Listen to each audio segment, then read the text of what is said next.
Good Hello, morning hello, po hello, hello, mga hello, hello, hello, hello, hello, hello. ka-Dropsman tsaka mga ka-AutoCAD. Ako po pala si Billy Pascual. Isa po akong AutoCAD Dropsman na nakabase dito sa Riyadh, Saudi Arabia. Gumawa po ako ng content na ito para sa mga baguhan sa larangan ng AutoCAD at mga estudyante ng Dropsman para makatulong na rin sa kanila.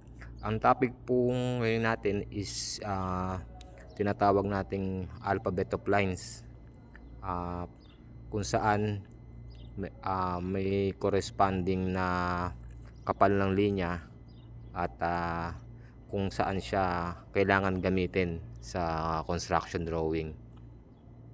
So makikita nyo dito meron tayong 5 klaseng linya na mamaya ipapakita ko sa inyo kung saan ito dapat gamitin o saan pangkaraniwang ginagamit. So ngayon, naka-arrange na to sa layout model. So punta tayo sa layout. Kung mapapansin nyo, ah um, meron tayong tinatawag na line weight, line type, tsaka kung saan siya dapat gamitin, yung mga iba't ibang klaseng linya. So iset muna natin sa unit na meters, and then 1:100 yung scale na ginawa ko dito para ma-arrange ko lang siya sa saktong sukat ng A4 size na paper size. So ilock natin yung naka-lock mode na siya, and then punta tayo dito sa arrangement na ginawa ko. Mamaya papakita ko sa inyo dun sa naka-preview na siya sa PDF para mapaliwanag ko ng husto kung ano yung mga setup na ginawa natin dito sa arrangement ng bawat linya. May naka-prepare na ako dito na PDF, mamaya ipapakita natin sa preview ng tayo, control P. So ilock lang natin yung model, then labas tayo. Ayan, setup natin sa preview ng PDF para makita natin.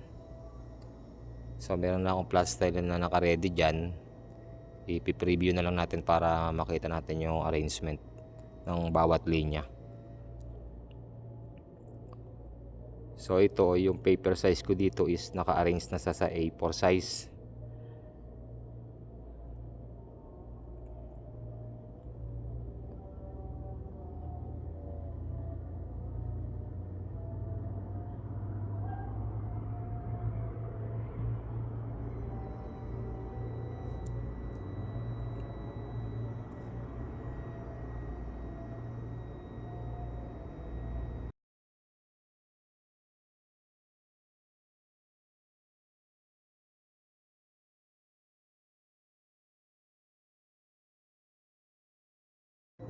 So yan, kung mapapansin nyo dito, bawat isa ay may corresponding na line weight.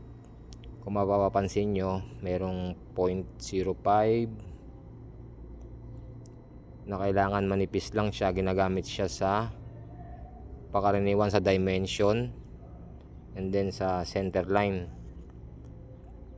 Yung pangatlo naman na solid, usually siyang ginagamit sa mga object lines, sa mga walls.